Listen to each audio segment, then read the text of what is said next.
Selamat kembali ke siaran podcast Kerinduan Segala Zaman oleh Ellen G. White. Siaran podcast ini dibawakan kepada anda oleh Unit Roh Nubuat Northern Sabah Mission. Berikut adalah bacaan untuk minggu ini yang datang dari bab 10, Kerinduan Segala Zaman, yang bertajuk Suara di Padang Belantara. Dari antara orang-orang yang setia di kalangan orang Israel yang telah lama menantikan kedatangan Mesias, bangkitlah sang pelopor bagi Kristus, Imam Sakaria yang sudah tua dan istrinya Elisabet. Keduanya adalah benar di hadapan Tuhan, dan dalam hidup mereka yang tenang dan suci, cahaya iman bersinar seperti sebuah bintang dalam kegelapan hari-hari yang penuh kejahatan itu.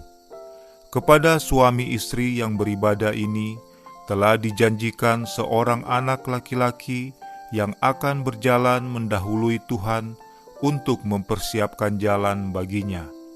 Sakaria tinggal di seluruh pegunungan Yudea, tetapi ia telah pergi ke Yerusalem untuk bekerja seminggu lamanya dalam bait suci, suatu kewajiban yang dituntut 2 kali setahun dari imam-imam menurut gilirannya. Pada suatu hari, waktu giliran rombongannya, Sakaria melakukan tugas keimamatan di hadapan Tuhan. Sebab ketika diundi, sebagaimana lazimnya untuk menentukan imam yang bertugas, dialah yang ditunjuk masuk ke dalam bait suci dan membakar ukupan di situ. Ia sedang berdiri di muka mezbah keemasan di dalam bilik yang suci di bait suci. Asap dupa bersama doa bangsa Israel sedang naik di hadirat Tuhan. Tiba-tiba sadarlah ia akan hadirat ilahi. Seorang malaikat Tuhan berdiri di sebelah kanan mezbah pembakaran ukupan. Tempat malaikat itu berdiri adalah sebuah petunjuk bahwa ia membawa kabar baik, tetapi Sakaria tidak menghiraukan hal ini. Bertahun-tahun lamanya ia telah mendoakan kedatangan penebus.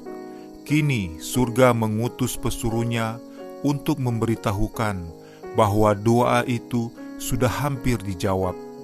Akan tetapi kemurahan Tuhan tampaknya terlalu besar baginya untuk dipercaya. Ia dipenuhi dengan ketakutan dan penyesalan diri. Tetapi ia disapa dengan jaminan yang menggembirakan hati.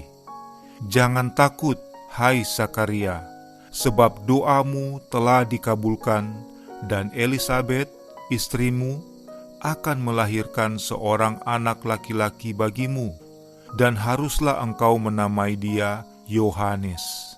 Engkau akan bersukacita dan bergembira, bahkan banyak orang akan bersukacita atas kelahiran itu, sebab ia akan besar di hadapan Tuhan, dan ia tidak akan minum anggur atau minuman keras, dan ia akan penuh dengan Roh Kudus. Ia akan membuat banyak orang Israel berbalik kepada Tuhan, Bapa mereka, dan ia akan berjalan mendahului Tuhan dalam roh dan kuasa Elia, untuk membuat hati bapa-bapa berbalik kepada anak-anaknya, dan hati orang-orang durhaka kepada pikiran orang-orang benar, dan dengan demikian menyiapkan bagi Tuhan suatu umat yang layak baginya. Lalu kata Sakaria kepada malaikat itu, bagaimanakah aku tahu bahwa hal ini akan terjadi? Sebab aku sudah tua dan istriku sudah lanjut umurnya. Sakaria tahu betul bagaimana kepada Abraham di masa tuanya telah dikaruniakan seorang anak, sebab ia percaya bahwa ia yang telah berjanji itu setia adanya. Tetapi seketika lamanya imam yang sudah tua itu mengalihkan pikirannya ke arah kelemahan kemanusiaan. Ia lupa bahwa apa yang telah dijanjikan Tuhan, ia sanggup melaksanakannya. Alangkah besarnya perbedaan antara sifat kurang percaya ini dengan iman yang polos dan indah dari mana gadis Nazaret itu, yang jawabnya terhadap pemberitahuan ajaib dari malaikat itu ialah, "Sesungguhnya aku ini adalah hamba Tuhan. Jadilah padaku menurut perkataanmu itu." Lukas 1 ayat 38. Lahirlah seorang anak bagi Sakaria, seperti juga lahirnya anak Abraham dan anak Maria, haruslah mengajarkan suatu kebenaran rohani yang besar, suatu kebenaran yang tidak gampang kita pelajari dan lekas melupakannya. Dalam diri kita sendiri, kita tidak sanggup berbuat sesuatu perkara yang baik, tetapi apa yang tidak dapat kita perbuat akan terjadi oleh kuasa Tuhan dalam tiap-tiap jiwa yang menyerah dan percaya. Oleh percayalah anak perjanjian dikaruniakan, oleh iman pula hidup kerohanian dilahirkan, dan kita disanggupkan untuk melakukan pekerjaan kebenaran. Untuk menjawab pertanyaan Sakaria, malaikat itu berkata, "Akulah Gabriel yang melayani Tuhan, dan aku telah diutus untuk berbicara dengan engkau, dan untuk menyampaikan kabar baik ini kepadamu." 500 tahun sebelumnya, Gabriel sudah memberitahu kepada Nabi Daniel masa nubuatan yang berlangsung hingga kedatangan Kristus. Pengetahuan bahwa akhir masa ini sudah dekat telah menggerakkan Sakaria untuk mendoakan kedatangan Mesias itu. Kini, justru utusan yang telah menyampaikan nubuatan itu sudah datang untuk mengumumkan kegenapannya. Perkataan malaikat itu, "Akulah Gabriel yang melayani Tuhan," menunjukkan bahwa ia menduduki suatu jabatan yang amat terhormat di istana surga. Ketika ia datang dahulu membawa kabar kepada Daniel, ia berkata, "Tidak ada satupun yang berdiri di pihakku dengan tetap hati melawan mereka, kecuali Mikael, yaitu Kristus, pemimpin itu." Daniel 10 ayat 21. Tentang Gabriel, Juru Selamat berfirman dalam Wahyu, bahwa disuruhkannya malaikatnya menyatakan dia kepada Yohanes, hambanya. Wahyu 1 ayat 11. Dan kepada Yohanes, malaikat itu menandaskan, "Akulah hamba, sama seperti engkau dan saudara-saudaramu, para nabi." Wahyu 22 ayat 9. Pikiran yang sungguh mengagumkan, bahwa malaikat yang setingkat di bawah anak Bapa dalam hal kemuliaan, ialah yang dipilih untuk memaparkan maksud-maksud Tuhan kepada manusia yang berdosa. Sakaria telah menyatakan kebimbangan akan perkataan malaikat itu. Ia terpaksa tidak boleh berbicara lagi hingga perkataan itu digenapi. "Sesungguhnya," kata malaikat itu, "engkau akan menjadi bisu sampai kepada hari di mana semuanya ini terjadi, karena engkau tidak percaya akan perkataanku yang akan nyata kebenarannya pada waktunya." Adalah kewajiban imam dalam upacara ini untuk melayangkan doa pengampunan dosa orang banyak dan bangsa itu serta kedatangan Mesias. Tetapi ketika Sakaria mencoba hendak melakukan ini, sepatah kata pun tidak dapat diucapkannya. Setelah keluar mendoakan orang banyak, ia memberi isyarat kepada mereka, sebab ia tetap bisu. Mereka sudah menunggu lama dan sudah mulai merasa agak khawatir, jangan-jangan ia sudah dibinasakan oleh hukuman Tuhan. Tetapi ketika ia keluar dari bilik yang suci, wajahnya bersinar-sinar dengan kemuliaan Tuhan, dan mengertilah mereka bahwa ia telah melihat suatu penglihatan di dalam bait suci. Sakaria memberitahukan kepada mereka dengan isyarat apa yang telah dilihat dan didengarnya. Dan ketika selesai jangka waktu tugas jabatannya, ia pulang ke rumah. Tidak lama setelah anak yang dijanjikan itu lahir, terurailah lidah bapa itu. Lalu ia berkata-kata dan memuji Tuhan. Maka ketakutanlah semua orang yang tinggal di sekitarnya, dan segala peristiwa itu menjadi buah tutur di seluruh pegunungan Yudea. Dan semua orang yang mendengarnya merenungkan dan berkata, "Menjadi apakah anak ini nanti?" Semuanya ini mengandung maksud untuk menarik perhatian kepada kedatangan Mesias, yang untuk itu Yohanes harus menyediakan jalan. Roh hinggap atas Zakaria, dan dalam ucapan yang indah ini ia bernubuat tentang tugas anaknya. Dan engkau, hai anakku, akan disebut Nabi Tuhan yang Maha Tinggi, karena engkau akan berjalan mendahului Tuhan untuk mempersiapkan jalan baginya, untuk memberikan kepada umatnya pengertian akan keselamatan yang berdasarkan pengampunan dosa-dosa mereka, oleh rahmat dan belas kasihan dari Tuhan kita, dengan mana Ia akan melawat kita untuk menyinari mereka yang diam dalam kegelapan dan dalam naungan maut, untuk mengarahkan kaki kita kepada jalan damai sejahtera.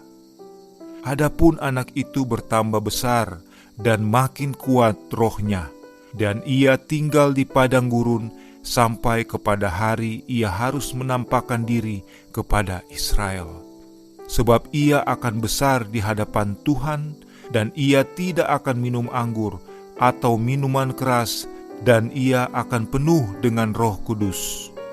Tuhan telah memanggil anak Zakaria itu untuk melakukan pekerjaan yang besar, yang terbesar yang pernah diamanatkan kepada manusia. Untuk melaksanakan pekerjaan ini, ia mesti bekerja bersama-sama dengan Tuhan. Maka Roh Tuhan akan menyertai dia kalau ia memperhatikan petunjuk malaikat itu.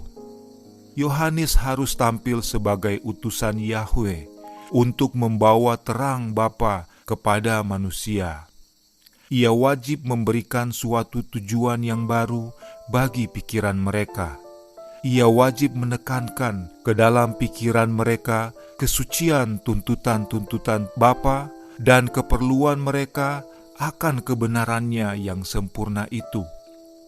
Seorang utusan semacam itu haruslah suci. Wajiblah ia merupakan suatu bait suci untuk tempat kediaman Roh Tuhan. Untuk dapat menjalankan tugasnya itu, wajiblah ia memiliki badan yang sehat dan tenaga, pikiran, serta rohani yang kuat. Itulah sebabnya perlu baginya mengendalikan selera dan nafsunya. Ia mesti sanggup mengendalikan segala kuasanya sedemikian rupa hingga ia dapat berdiri di antara manusia dengan tidak tergoncang oleh keadaan di sekelilingnya, seperti bukit-bukit batu dan gunung-gunung di padang belantara. Pada zaman Yohanes Pembaptis, keserakahan terhadap kekayaan dan cinta akan kemewahan dan pertunjukan sudah merajalela. Kepelisiran cabul, pesta-pesta dan minum-minum sedang menimbulkan penyakit-penyakit badani serta kemerosotan, menumpulkan pengertian rohani dan mengurangi daya rasa terhadap dosa. Yohanes harus berdiri sebagai seorang pembaharu. Oleh hidupnya yang bertarak dan pakaiannya yang sederhana, ia harus mengecam segala keterlaluan yang terjadi pada zamannya. Itulah sebabnya petunjuk-petunjuk diberikan kepada orang tua Yohanes, sebuah pelajaran pertarakan oleh seorang malaikat dari singgasana surga. Pada masa kanak-kanak dan masa mudalah, tabiat paling mudah mendapat kesan. Kuasa pengendalian diri sendiri seharusnya dimiliki pada masa itu. Di sekitar perapian dan di meja makan keluarga, pengaruh-pengaruh diberikan, yang hasilnya akan tahan selama-lamanya bagaikan saman yang kekal. Lebih daripada bakat yang mereka miliki, Segala kebiasaan pada masa kanak-kanak menentukan apakah seseorang akan menang atau kalah dalam peperangan kehidupan. Masa mudalah masa menabur. Masa ini menentukan jenis panen bagi kehidupan ini dan bagi kehidupan yang akan datang. Sebagai seorang nabi, Yohanes harus membuat hati bapa-bapa berbalik kepada anak-anaknya dan hati orang-orang durhaka kepada pikiran orang-orang benar, dan dengan demikian menyiapkan bagi Tuhan suatu umat yang layak baginya. Dalam mempersiapkan jalan bagi kedatangan Kristus yang pertama kalinya, Ia mengibaratkan orang-orang yang akan mempersiapkan suatu umat bagi kedatangan Tuhan kita yang kedua kalinya. Dunia sudah terjerumus ke dalam jurang pemanjaan diri. Kesalahan dan cerita dongeng berlimpah-limpah. Jerat-jerat setan guna memusnahkan jiwa-jiwa dilipat gandakan. Semua orang yang mau menyempurnakan kesucian dalam takut akan Tuhan wajib memahami pelajaran pertarakan dan pengendalian diri. Selera dan segala nafsu wajib ditundukkan ke bawah kuasa pikiran yang lebih tinggi. Pengendalian diri ini sangat penting bagi tenaga pikiran dan pengertian rohani yang akan menyanggupkan kita untuk mengerti dan untuk mempraktikkan kebenaran-kebenaran firman Tuhan yang suci. Oleh sebab ini, pertarakan mendapat tempatnya dalam pekerjaan persiapan bagi kedatangan Kristus yang kedua kali. Menurut keadaan yang sewajarnya, anak Sakaria itu harus dididik bagi keimamatan. Akan tetapi, pendidikan di sekolah rabi-rabi pasti akan menjadikan dia tidak cocok untuk pekerjaannya. Bapa tidak menyuruh dia pergi kepada guru-guru agama untuk belajar bagaimana menafsirkan Alkitab. Dipanggilnya dia ke padang belantara supaya ia dapat belajar dari alam kejadian dan Tuhan alam kejadian itu. Di suatu daerah yang sunyi ia tinggal, di antara bukit-bukit yang tandus, jurang-jurang yang dalam, dan gua-gua batu. Tetapi adalah kemauannya sendiri untuk meninggalkan segala kesenangan dan kemewahan hidup demi disiplin yang keras di padang belantara. Di sana keadaan di sekelilingnya cocok bagi kebiasaan-kebiasaan kesederhanaan dan penyangkalan diri. Dalam keadaan tidak terganggu oleh keramaian dunia, ia dapat mempelajari pelajaran-pelajaran dari alam kejadian, dari wahyu dan dari Tuhan. Perkataan malaikat kepada Sakaria itu telah sering diulangi kepada Yohanes oleh ayah bundanya yang beribadah itu. Sejak kecil, tugasnya itu telah dinyatakan kepadanya dan ia telah menerima kewajiban yang kudus itu. Baginya, kesucian padang belantara itu merupakan suatu tempat menjauhkan diri dari masyarakat di mana kecurigaan, sikap kurang percaya, dan percabulan yang sudah hampir merata. Ia tidak percaya pada kuasanya sendiri untuk melawan pencobaan dan menjauhkan diri dari hubungan yang tetap dengan dosa, agar ia jangan kehilangan rasa akan kedahsyatan dosa itu. Karena telah diserahkan kepada Tuhan sebagai seorang nazir Tuhan sejak lahir, ia sendiri menunaikan nazar itu dalam penyerahan seumur hidup. Pakaiannya adalah seperti pakaian nabi-nabi purbakala, pakaian yang diperbuat dari bulu unta, diikat dengan sebuah ikat pinggang kulit. Ia makan belalang dan madu hutan yang terdapat di padang belantara itu, dan minum air jernih yang datang dari bukit-bukit. Tetapi kehidupan Yohanes tidak dihabiskannya untuk bermalas-malas, untuk semata-mata bertekun dengan muka muram, atau mengasingkan diri untuk kepentingan diri sendiri. Kadang-kadang ia pergi berbaur dengan orang banyak, dan ia selamanya merupakan seorang pengamat yang menunjukkan perhatian besar terhadap apa yang terjadi di dunia. Dari tempat kediamannya yang suci itu, ia mengamat-amati perkembangan peristiwa. Dengan penglihatan yang diterangi oleh Roh Ilahi, dipelajarinya tabiat-tabiat manusia, supaya ia tahu bagaimana cara mencapai hati mereka dengan pekabaran dari surga. Beban tugasnya dipikulnya. Dalam kesunyian oleh renungan dan doa, ia berusaha memperkuat jiwanya guna pekerjaan hidup yang ada di hadapannya. Sungguh pun jauh di padang belantara, tidaklah ia bebas dari penggodaan. Sedapat-dapatnya ia menutup setiap jalan yang dapat dimasuki oleh setan. Namun, ia masih juga diserang oleh penggoda itu. Tetapi pandangan rohaninya terang. Ia telah mengembangkan tenaga dan keputusan tabiat. Maka, dengan pertolongan Roh Kudus, ia sanggup mengenal bujukan setan dan melawan kuasanya. Yohanes mendapat sekolah dan tempat pemukiman di padang belantara. Sebagaimana halnya dengan Musa dahulu kala di antara pegunungan Midian, ia dikelilingi oleh hadirat Tuhan serta dikelilingi dengan tanda-tanda kuasanya. Bukanlah nasibnya untuk tinggal sebagaimana halnya dengan pemimpin besar Israel itu dahulu kala.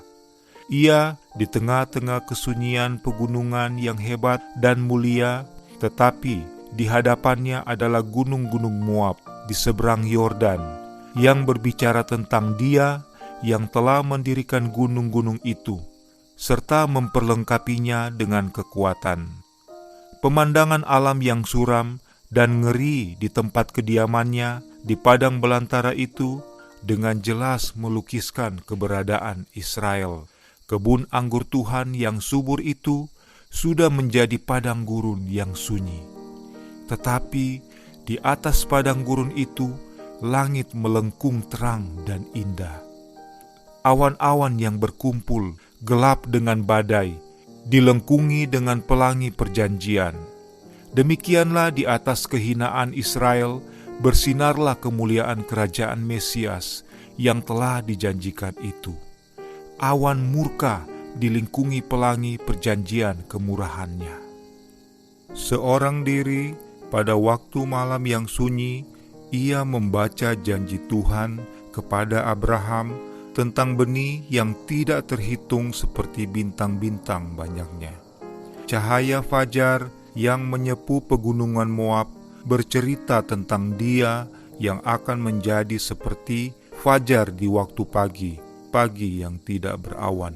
2 Samuel 23 ayat 4. Dan dalam kegemilangan siang hari dilihatnya kemegahan kenyataannya, manakala kemuliaan Tuhan akan dinyatakan dan seluruh umat manusia akan melihatnya bersama-sama.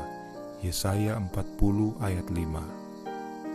Dengan roh yang segan namun penuh sukacita, ia memeriksa dalam gulungan-gulungan surat nubuatan segala kenyataan tentang kedatangan Mesias, benih perjanjian yang akan meremukkan kepala ular itu, Silo, pemberi damai itu, yang akan menampakkan diri sebelum seorang raja berhenti berkerajaan di atas tahta Daud. Kini waktunya sudah tiba. Seorang pemerintah bangsa Romawi bersemayam dalam istana di atas bukit Sion. Oleh firman Tuhan yang pasti, Kristus itu pun sudah lahir. Gambaran Yesaya yang indah tentang kemuliaan Mesias menjadi pelajarannya siang dan malam. Pucuk dari akar Isai, seorang raja yang akan memerintah dalam kebenaran, menghakimi orang-orang lemah dengan keadilan, perteduhan terhadap angin dan tempat perlindungan terhadap angin ribut, naungan batu yang besar di tanah yang tandus. Israel tiada lagi akan disebut yang ditinggalkan suami ataupun tanahnya yang sunyi, melainkan akan disebut oleh Tuhan yang berkenan kepadaku, dan tanahnya bersuami. Yesaya 11 ayat 4, 32 ayat 2, 62 ayat 4. Hati orang buangan yang kesunyian itu dipenuhi dengan penglihatan yang mulia.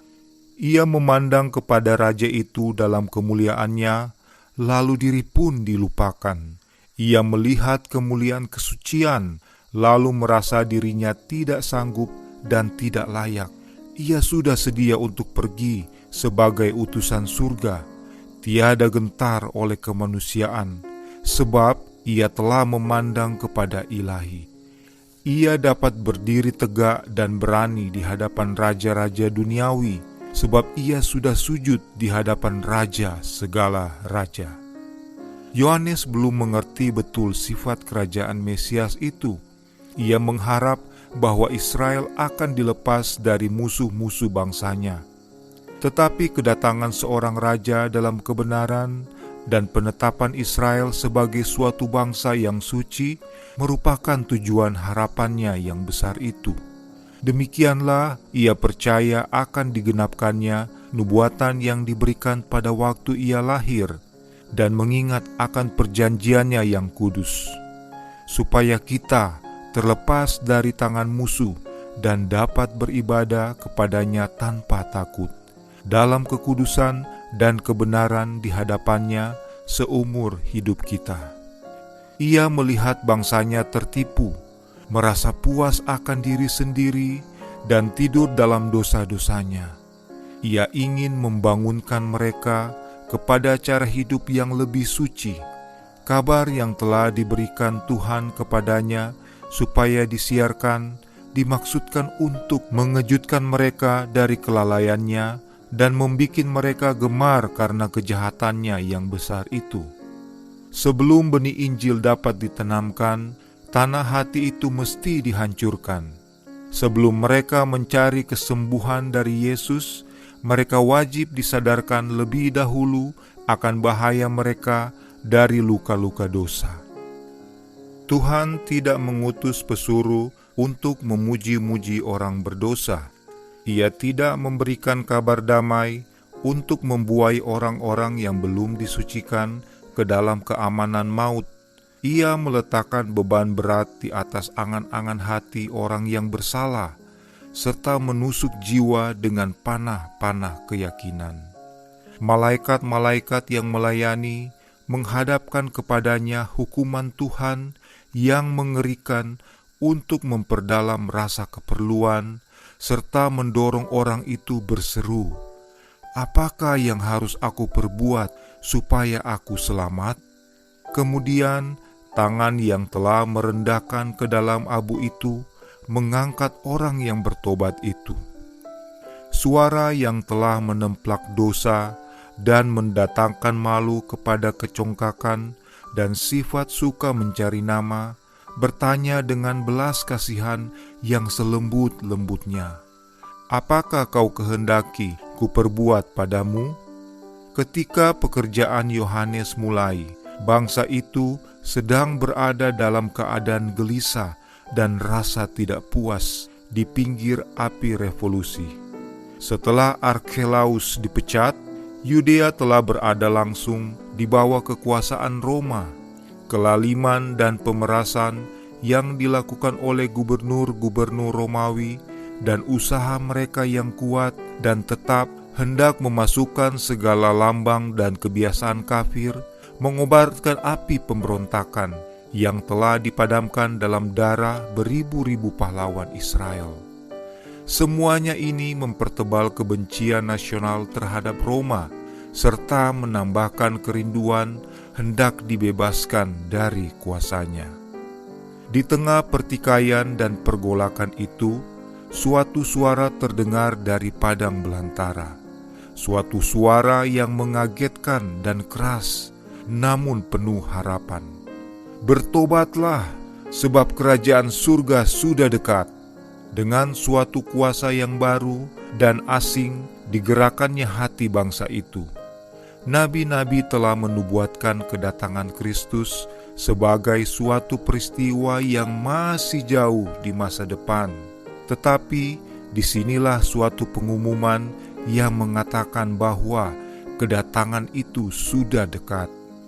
Munculnya Yohanes secara istimewa itu membawa pikiran para pendengarnya kembali kepada pelihat-pelihat dahulu kala. Dalam cara-cara serta pakaiannya, ia menyerupai Nabi Elia. Dengan roh dan kuasa Elia, ditegurnya kebejatan bangsa itu dan ditemplaknya dosa-dosa yang telah merajalela. Perkataan tegas, tajam, dan meyakinkan. Banyak orang percaya bahwa ialah seorang dari nabi-nabi yang bangkit dari antara orang mati. Seluruh bangsa itu tergerak hatinya. Berduyun-duyun orang pergi ke padang belantara. Yohanes memaklumkan kedatangan Mesias, serta mengajak bangsa itu kepada pertobatan. Sebagai lambang penyucian dari dosa, dibaptiskannya mereka itu di sungai Yordan.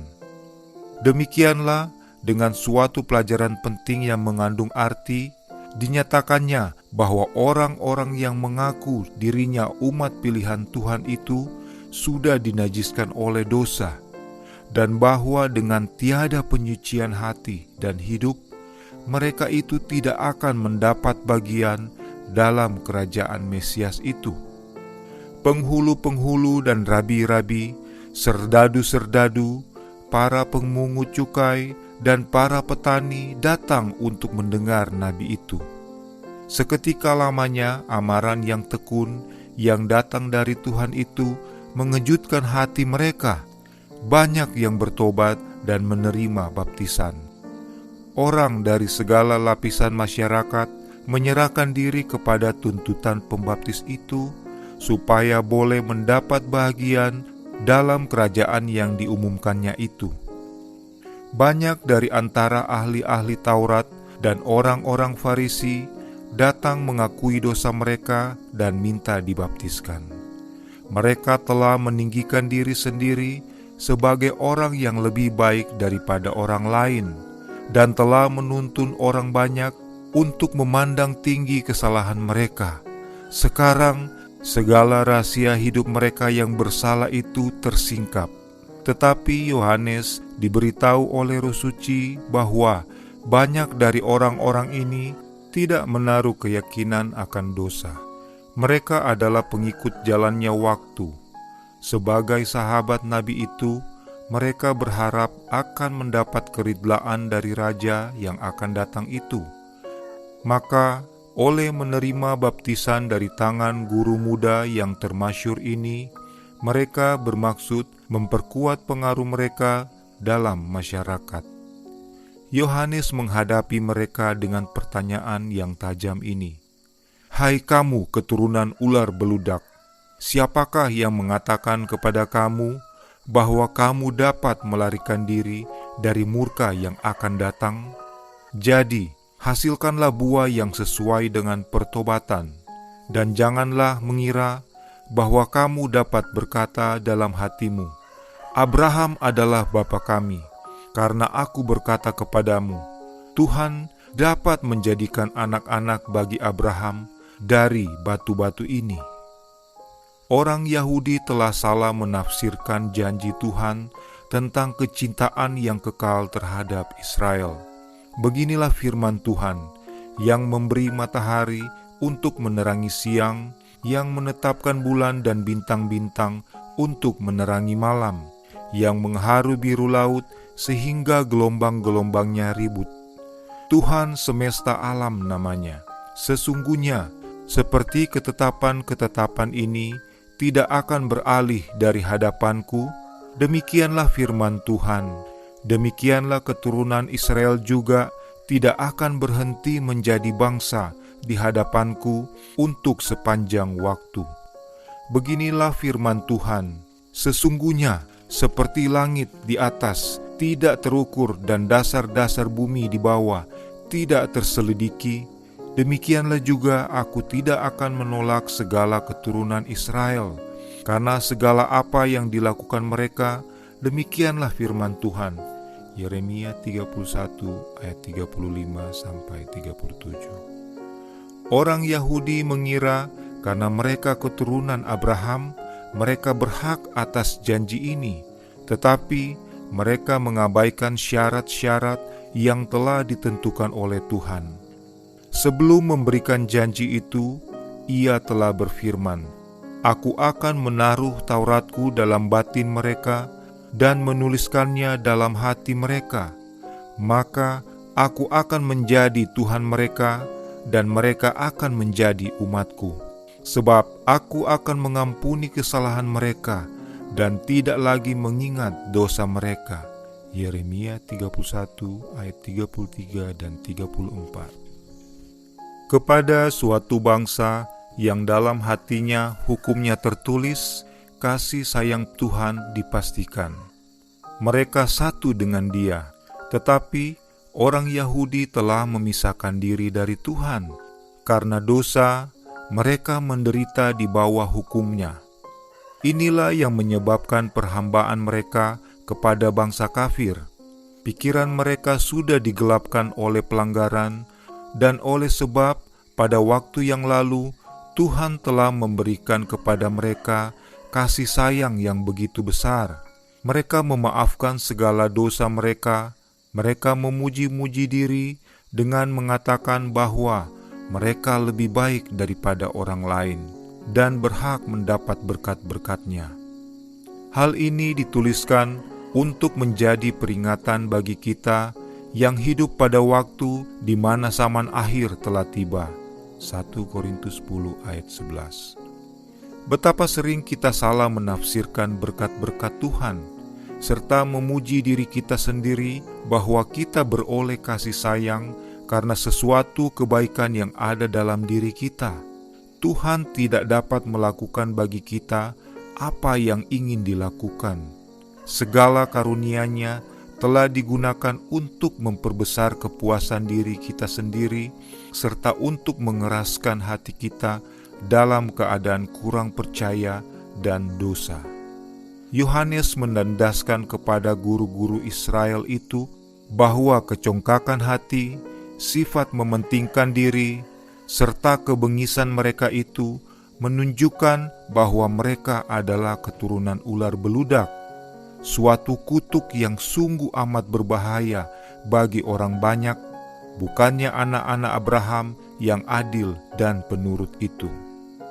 Mengingat terang yang telah mereka terima dari Tuhan, mereka bahkan lebih jahat lagi daripada orang kafir, terhadap siapa mereka merasa diri sendiri jauh lebih tinggi.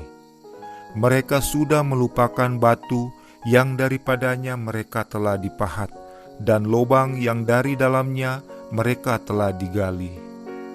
Tuhan tidak bergantung pada mereka untuk melaksanakan maksud-Nya. Sebagaimana Ia telah memanggil Abraham keluar dari suatu bangsa kafir, demikian pula Ia dapat memanggil orang lain ke dalam pekerjaan-Nya. Hati mereka mungkin tampak tidak bernyawa sekarang ini, sama seperti batu-batu di padang belantara, tetapi Roh-Nya dapat menghidupkan mereka untuk melakukan kehendak-Nya, serta menerima kegenapan janji-Nya. Dan lagi, kata Nabi itu, kapak sudah tersedia pada akar pohon, dan setiap pohon yang tidak menghasilkan buah yang baik pasti ditebang dan dibuang ke dalam api. Bukan oleh namanya, melainkan oleh buahnya nilai sesuatu pohon ditentukan. Kalau buahnya tidak berguna, maka namanya tidak dapat menyelamatkan pohon itu dari kebinasaan. Yohanes menegaskan kepada orang Yahudi bahwa kedudukan mereka di hadapan Tuhan harus ditentukan oleh tabiat serta kehidupan mereka. Pengakuan tidak berguna kalau kehidupan dan tabiat mereka tidak sesuai dengan hukum Tuhan. Mereka itu bukanlah umat-Nya. Akibat perkataannya yang menusuk hati itu, para pendengarnya diyakinkan. Mereka datang kepadanya dengan pertanyaan, "Jika demikian, apakah yang harus kami perbuat?" Jawabnya, Barang siapa mempunyai 2 helai baju, hendaklah ia membaginya dengan yang tidak punya. Dan barang siapa mempunyai makanan, hendaklah ia berbuat juga demikian. Dan diberinya amaran kepada para pemungut cukai, supaya jangan berlaku curang, dan kepada serdadu-serdadu, supaya jangan melakukan kekerasan. Semua orang yang menjadi rakyat kerajaan Kristus, katanya, akan membuktikan adanya iman dan pertobatan, kebaikan hati, kejujuran, dan kesetiaan akan tampak dalam kehidupan mereka. Mereka akan menolong fakir miskin dan membawa persembahan kepada Tuhan. Mereka akan melindungi orang yang tidak mempunyai perlindungan, serta memberikan teladan, kebajikan, dan belas kasihan. Demikianlah para pengikut Kristus akan memberikan bukti akan kuasa Roh Suci yang mengubahkan itu. Dalam kehidupan sehari-hari, keadilan, kemurahan, dan kasih Tuhan akan kelihatan. Jika tidak demikian, maka mereka adalah seperti sekam yang dicampakkan ke dalam api. Aku membaptiskan kamu dengan air, kata Yohanes, tetapi Ia yang datang kemudian daripadaku lebih berkuasa daripadaku, dan aku tidak layak melepaskan kasutnya. Ia akan membaptiskan kamu dengan Roh Kudus dan dengan api. Matius 3 ayat 11. Nabi Yesaya telah menandaskan bahwa Tuhan akan membersihkan umatnya dari segala kejahatan mereka, dengan roh yang mengadili dan yang membakar. Firman Tuhan kepada Israel ialah, Aku akan bertindak terhadap engkau, aku akan memurnikan perakmu dengan garam soda, dan akan menyingkirkan segala timah daripadanya. Yesaya 4 ayat 4, 1 ayat 25. Bagi dosa, di mana saja pun terdapat, Tuhan kita adalah api yang menghanguskan. Ibrani 12 ayat 29. Dalam diri semua orang yang menyerah kepada kuasanya, Roh Tuhan akan menghanguskan dosa. Tetapi kalau orang berpegang teguh kepada dosa, mereka akan menjadi satu dengan dosa. Maka kemuliaan Tuhan yang membinasakan dosa itu mesti membinasakan mereka. Yakub sesudah malam pergumulannya dengan seorang malaikat berkata, Aku telah melihat Tuhan berhadapan muka, tetapi nyawaku tertolong. Kejadian 32 ayat 30. Yakub telah melakukan suatu dosa yang besar dalam perlakuannya terhadap Esau. Tetapi ia sudah bertobat, pelanggarannya sudah diampuni, dan dosanya dibasuh. Oleh sebab itu, ia pun sanggup melihat kenyataan hadirat Tuhan.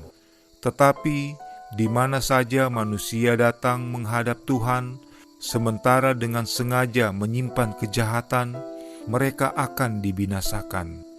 Pada kedatangan Kristus yang kedua kali nanti, orang-orang jahat akan dihanguskan dengan nafas mulutnya, serta memusnahkannya kalau ia datang kembali. 2 Tesalonika 2 ayat 8. Cahaya kemuliaan Tuhan yang memberi hidup kepada orang benar justru akan membinasakan orang yang jahat. Pada zaman Yohanes Pembaptis, Kristus sudah hampir kelihatan sebagai seorang yang menyatakan tabiat Tuhan. Hadiratnya sendiri akan menyatakan kepada manusia dosa mereka. Hanya bila mereka itu mau dibasuh dari dosa, mereka dapat masuk ke dalam persekutuan dengan Dia. Hanya orang yang suci hatinya dapat tinggal di hadiratnya. Demikianlah pembaptis itu menyatakan pekabaran Tuhan kepada Israel. Banyak yang memperhatikan segala pengajarannya, banyak yang mengorbankan segala sesuatu agar dapat menurut. Banyak sekali orang mengikuti guru baru ini dari satu tempat ke tempat yang lain, dan tidak sedikit pula yang mengharap bahwa mungkin dialah Mesias itu. Tetapi ketika Yohanes melihat orang banyak itu berpaling kepadanya, Dicarinyalah setiap kesempatan untuk mengarahkan iman mereka kepada Dia yang akan datang itu. Terima kasih kerana telah mengikuti bacaan untuk minggu ini yang datang dari bab 10, Kerinduan Segala Zaman, yang bertajuk Suara di Padang Belantara. Kami mengundang anda untuk terus menyertai siaran podcast Kerinduan Segala Zaman oleh Ellen G. White di dalam bacaan bab yang seterusnya. Tuhan memberkati anda.